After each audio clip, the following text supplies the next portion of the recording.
Hello folks, and welcome to Linux for Seniors.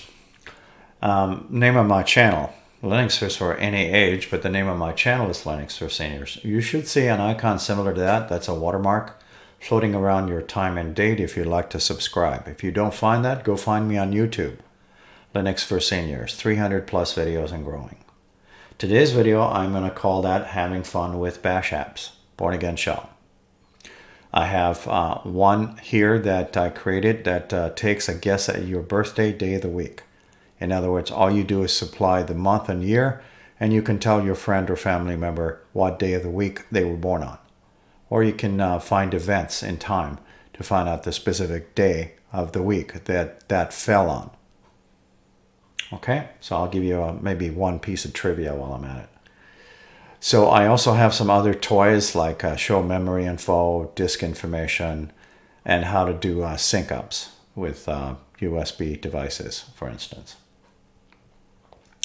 And this one here, also a very powerful launcher, and that just uses a single command. And you can create this one in like 10 seconds. All right, so anyways, filming in 1920 by 1080, so you can adjust your YouTube player accordingly. Welcome, folks. All of these icons are actually in my menus. They're shortcuts. And I can right-click and add them to the panel, desktop, or favorites. These are all launchers. And they do two or three different kind of things. So to give you the example of the birthday one, and I'll talk a little bit about if you'd like to write one of these, I'll show you the actual script file. All right, right now it's a simple bash application. You know, we can do a lot of things in Linux differently. Some people like to write programs in a different language. Some people like to just use terminal without any other kind of interaction. Some people like to download applications, but a lot of times it's just fun making different things yourself. And I'm going to show you how to do this yourself if you like. But I do encourage that you watch the video in its entirety if you haven't done this kind of stuff. I'll also talk about some advanced concept in terminal. So anyways, simple bash application. All this thing is asking me is to input a month and year. And from there, I am going to guess on somebody's birthday, day of the week. You can also talk about time frames, and I'll give you a little trivia while I'm at it. So the first thing I'm going to do is make up a time. So the example format is January space 1970 or 1 for January space 1970.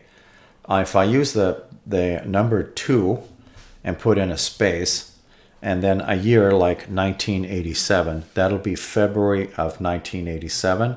And as soon as I hit enter, it starts a timer because I'm going to have this thing auto close in X amount of seconds, which I can change the timer also.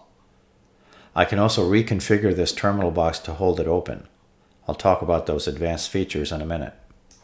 So that's the calendar from 1987 February. So if you got a friend that was born on the 11th, they were born on a Wednesday. Have some fun with your friends and family. That auto closed. This is disk information, live data. And this one is memory, live data, RAM in other words. It even shows me my swap file. These boxes will auto close in the respective time of 14 seconds and 15 seconds. Anyways, another example are backups, and I've shown this before. If I needed to make a quick backup of 4 folders, I can write myself a script file, assign it an icon, and I can place them in anywhere in the menus. I'll run it from here. This icon is the same as that one. I can also put these on my desktop. Again, I have all kinds of ways of doing this. So it just made up 4 folders. I can put as many as I want. I could use 1 folder, 4 folders, 12 folders. That doesn't matter. This other one here controls this device. Okay.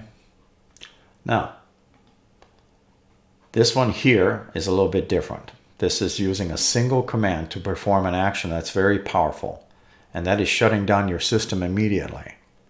Don't use these lightly if you create these yourself. I have made mention on numerous Linux distros on how to do this. There are different ways and different commands sometimes. Right-click, create new launcher.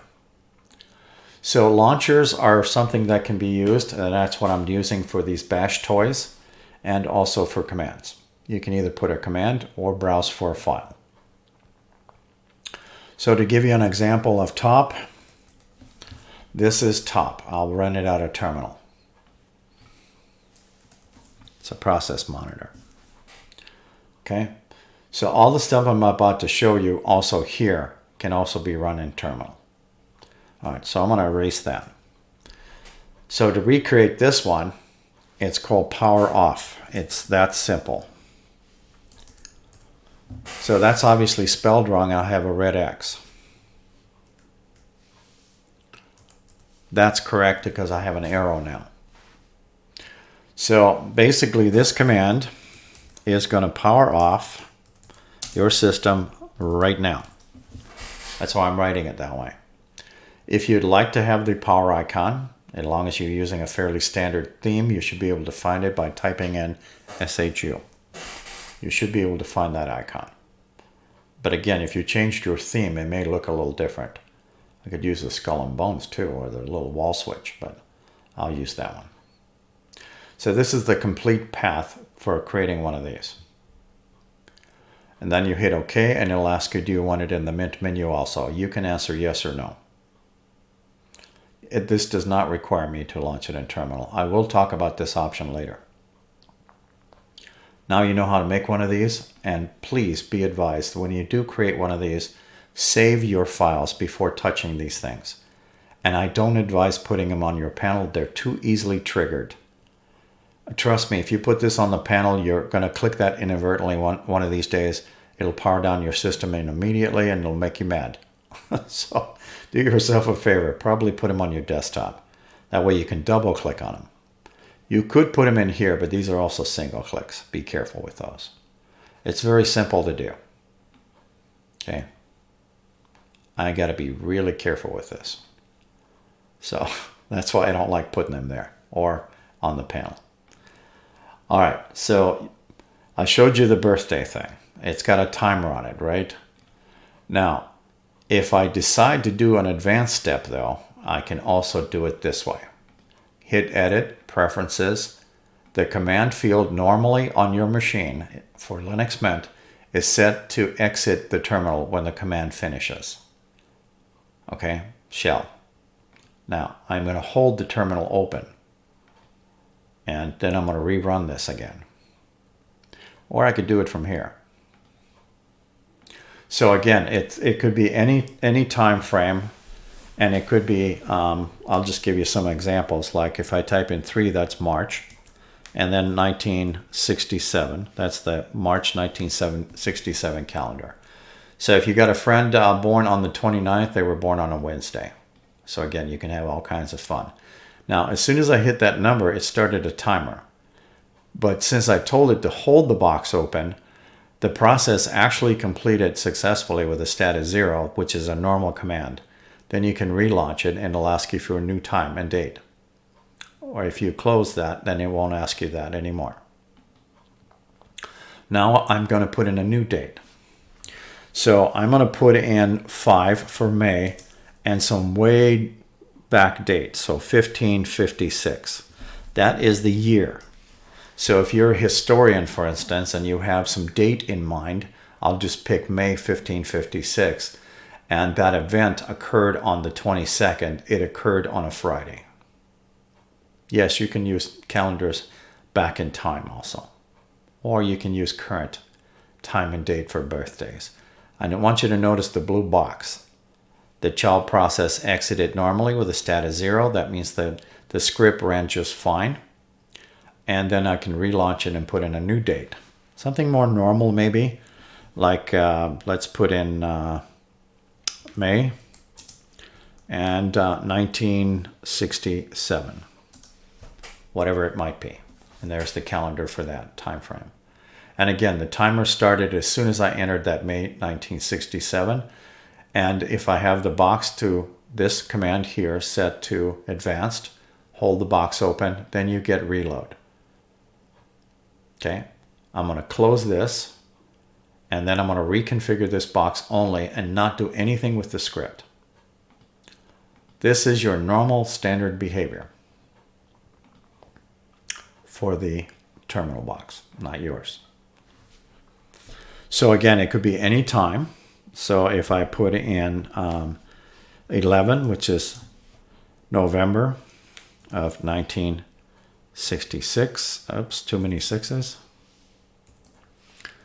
And that will give me the calendar for that. And in 10 seconds, this will auto close. And I'm going to show you the actual commands to run all this stuff. So all of these are going to auto close. This is again my local disk information, and this is RAM.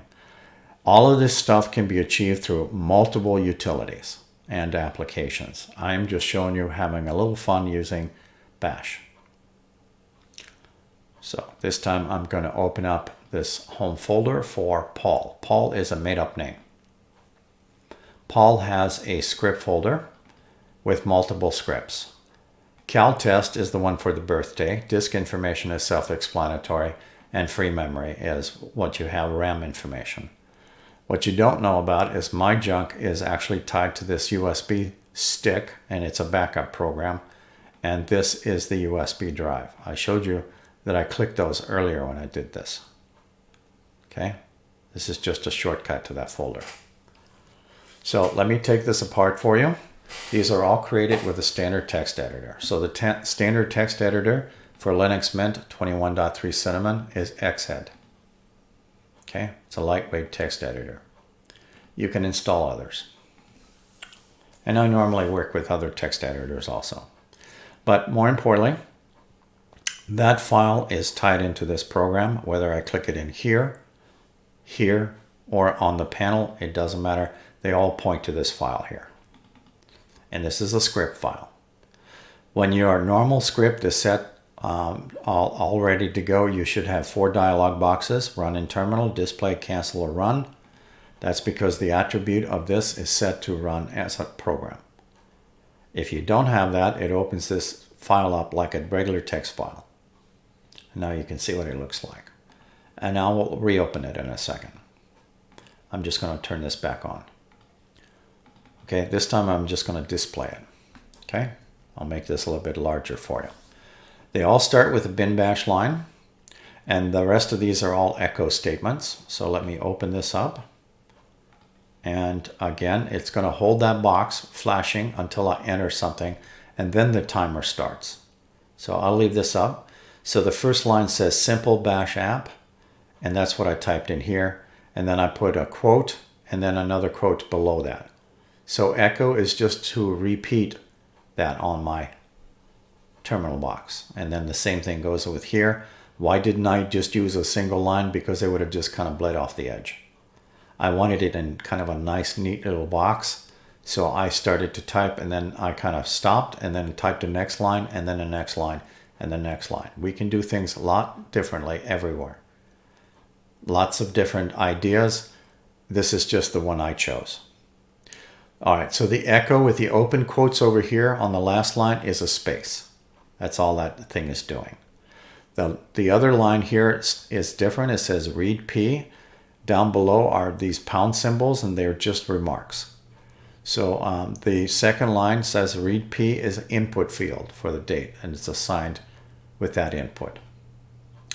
So right now it's flashing, waiting for me to enter month and year. That's what I typed in here. It's just plain old text. And I'm putting that in there for the user, whether it's for me or for someone else. January space 1970 is the proper format. What would happen if I decided to put in January 12, 1970? Well, that'll give you an error. And that'll terminate the box. So you'll also see me use this in terminal in a second, because this is also the same statement in your terminal box. This is just fluff. All right, so basically it's going to ask for a format of month and year. Then it proceeds and starts processing this. So when it gets to this statement here, it processes the cal command, which is this one right here I just performed for you. That one right there. And instead of hitting enter with it blank being current month, I'm supplying it with information from this field here called date. That's why there's a $sign in front of it. It's taking the input from here, putting it in here, and hitting enter. So this would be like if I put in January 1970, so that would be cal Jan 1970. That's the same thing that this process does. There it is. All right, as it processes this, it goes to the next line. And this is, again, just text. It says window will auto close in 10 seconds. So if you decided to change the sleep timer to 5 seconds and you forgot to change this, that'll still display on your screen 10 seconds. Does that make sense? Okay, so in other words, it will auto shut down in 10 seconds. And if that says 5 seconds and that says 10, this is the one that does the work. This does not. This is just display. So as I pointed out, when you have this set in normal standard exit terminal, which is default, and you don't have a sleep command, I'm going to let you see what happens. So this will be the time that most people give up on a script. They wrote this and they did not realize that this needs to stay open. So I'm going to first open this up. All this stuff looks normal until I enter my time and date. You saw me do this earlier and it worked just fine. Why did it close the box? Because its process is finished. It doesn't tell you to hold it open. It went and displayed that so fast you couldn't see it, went to the next line, and exited the terminal box. That's why.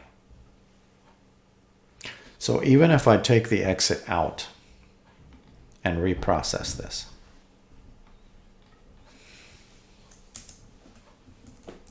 okay, you're still not going to see a thing. What does the magic of holding that box open is, again, the sleep command. It is kind of weird, and you can put in whatever time frame you want. I would suggest if you are going to type this kind of stuff out, then make sure they match. And the last line is going to be exit. And save. Now when I do this, this will hold it open for 30 seconds.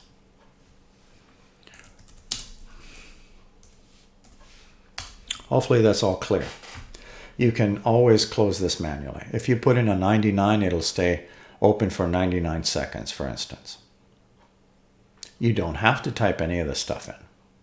I just typed it in just to have a little fun. All right, so that's the cal test.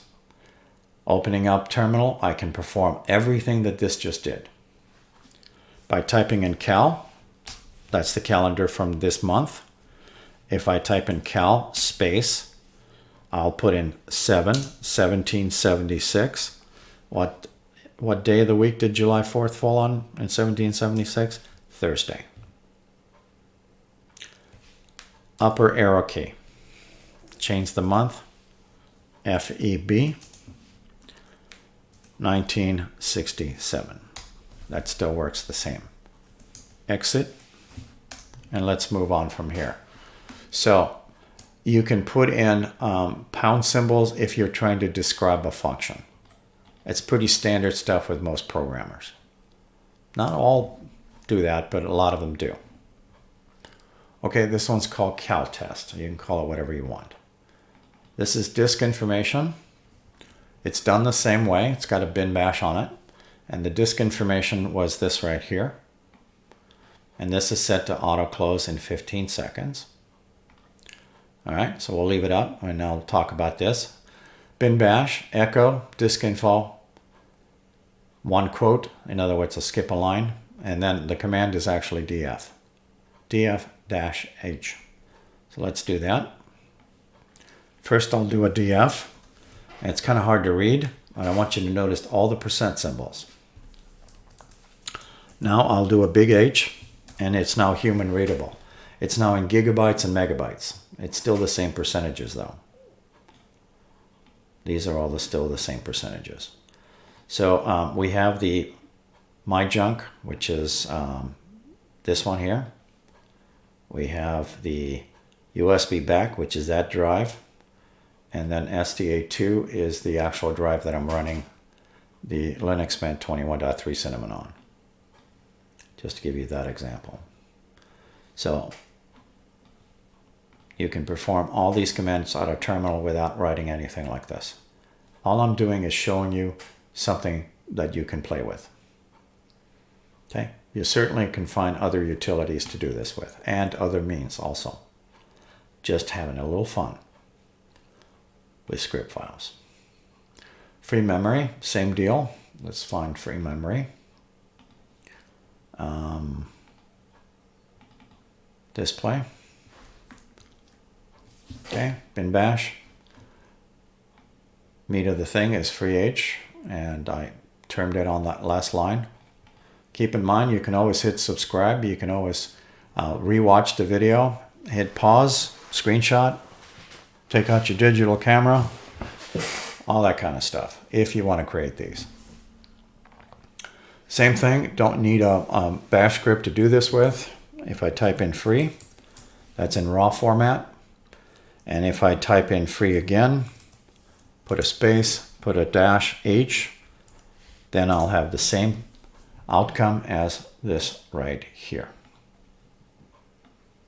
It just doesn't have the color. But these are the same. This will just auto close in 14 seconds. It even shows me the swap space in here, which is currently not in use. Okay? That one is called free memory. Next. These are a little bit more complex. These are the ones that control backups of these devices. All right.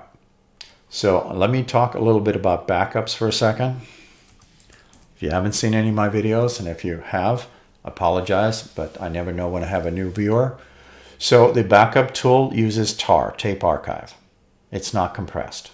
You have to usually answer a couple of questions. And you can use tar also in your file manager. You can use tar by grabbing some files and compress using standard tar. Okay, that's one way. The other thing that I wanted to talk about is Timeshift. Timeshift is a system restore utility that uses Rsync.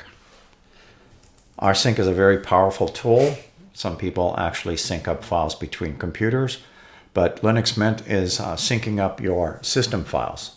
So in case something happens.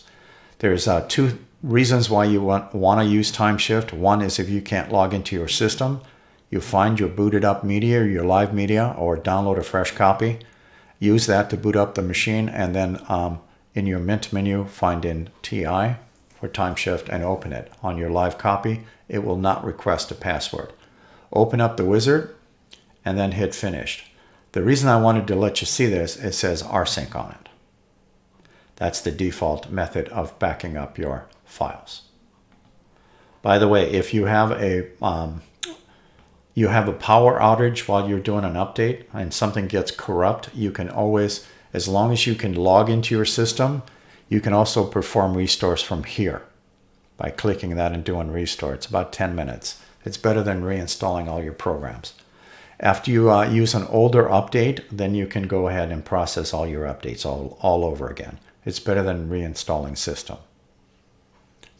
Timeshift is a great tool for backing up your system files. By default, it does not back up your home folders. Okay, that's what I'm going to talk about next, which is this script file right here, and I'll use this one. This is also using Rsync, bin bash. I've shown this before. I'm not going to get into too many details, but I'm using the AVHs on here, and that does. The AVHs actually are showing file list and human readable if your terminal box stays open. 4 folders, and I'm going to do a backup. You saw me do this earlier. Okay, I will do this one more time, and then I'll create an icon. Okay. Right click, create launcher. USB backup drive is a good name for that, because the other one's a stick. All right, I'm going to use the same script file as the other one used because it's working. And that's this one. It's a valid file, otherwise it gives me a red X. Pick an icon. You can do goofy stuff if you like. I'll do kissy face. How's that? Just to be funny. I'm going to launch it in terminal. And I'm going to click OK. And I'm going to say yes. And why do I want to say yes? Because I want it in my menu also, so I can make some shortcuts. So kissy face is right here. We'll throw one here, and we'll throw another kissy face downstairs. Okay, I'm going to click on kissy face, and you can probably see there was a terminal box open and then it closed. It's really quick. So let's take care of that, and I will leave it open by using that command there. At the same time, I'm going to talk about this script just a little bit. So I have some examples for you of another script that doesn't have the AVHs turned on, like that one. Doesn't have the same as this one here. And if you don't put the VHs on there, what happens is you will not see a file list. You'll just see a blank terminal box if you decide to run it this way. I'll give it something to do. And we're going to click kissy face. And it's going to hold the box open for me. And at the same time, you can now see actual file names. And at the bottom, it says completed, backup done, because I told it to do that. And that's all done with this, this one here. And the only time I see this statement is if I do this box. If I do a silent backup, it does not display that. I did it for you just a couple of minutes ago. It just popped the box up and closed it immediately. But it still completed the backup. But this time I can actually see that message and the file names. So what would you think it'll happen? I'm not going to do any edits. What would you think would happen if I left this as is and redid this backup? Nothing. It didn't copy anything. It sent the incremental list. There is no options. There's nothing. This is why Rsync is very powerful. It looks at your folders.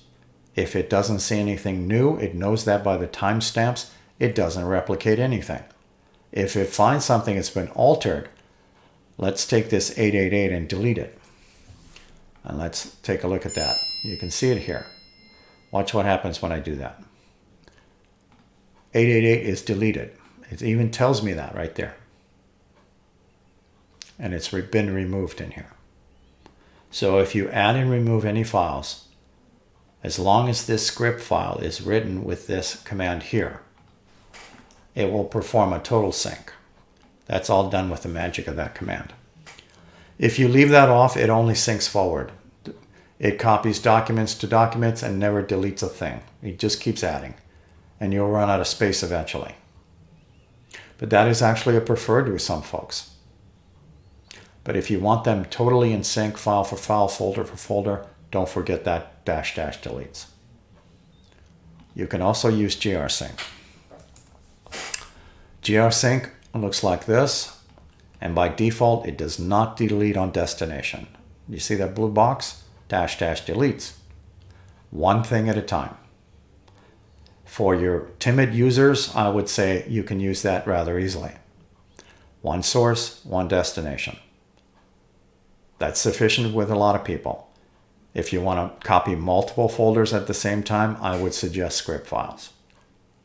Script files are very versatile.